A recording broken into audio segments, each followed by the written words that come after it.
Non, ça veut dire l'inverse, ça veut dire que tout reste à construire selon moi, voilà.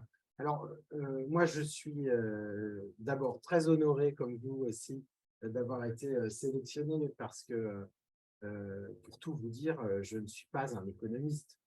Moi je suis dans l'économie. C'est ça peut-être qui me distingue un peu, de mes confrères aujourd'hui. Donc je suis dans l'économie parce que moi je suis un chef d'entreprise et je vous avoue que j'ai beaucoup le nez dans le guidon.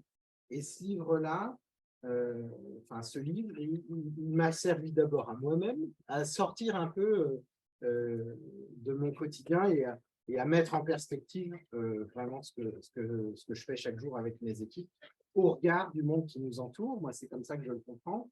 Alors, qu'est-ce que je fais? Je dirige une entreprise qui a décidé depuis presque 10 ans maintenant de se confronter aux géants du numérique, que sont les Facebook, les Microsoft et compagnie.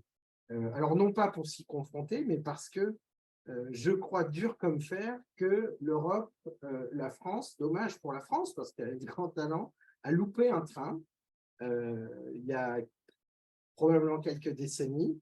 Euh, alors, on pourra revenir sur les causes, etc. Et à mon sens, il est inacceptable qu'elle continue à louper des trains en matière de numérique. Vous voyez bien, tous vos téléphones sont fabriqués en dehors de France, en dehors d'Europe probablement. Vous avez probablement soit des Android, soit des Apple, c'est des produits américains. Vous allez sur des réseaux sociaux qui ne sont pas européens. Vous allez sur essentiellement au départ des réseaux sociaux qui sont américains, YouTube, Facebook, Snapchat, etc., y compris les messageries classiques. Et maintenant, on a les Chinois qui arrivent, puisque tout le monde connaît TikTok, qui est un produit chinois.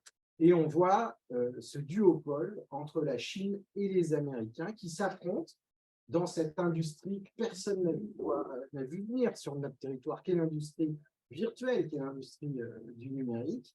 Et cette industrie, moi, je suis convaincu qu'il faut la bâtir, la rebâtir. C'est pour ça que j'ai appelé ça rebâtir, parce qu'il y a beaucoup de mes confrères, beaucoup de politiques, beaucoup de gens qui pensent qu'il ne faut pas rebâtir. Il y a beaucoup de gens qui pensent qu'il faut prendre le train qui est là, qui n'est pas le nôtre, et essayer de nous battre sur la future bataille. Et moi, je n'y crois pas. Je ne crois pas que nous puissions gagner quoi que ce soit sur les futures batailles sans avoir au préalable réussi à rebâtir des choses que vous connaissez tous, que sont les OS, ça c'est voilà, Windows, Linux, macOS, etc.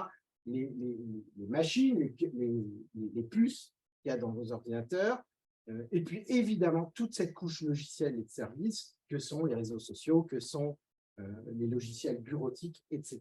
Moi, je pense qu'il nous faut des solutions européennes.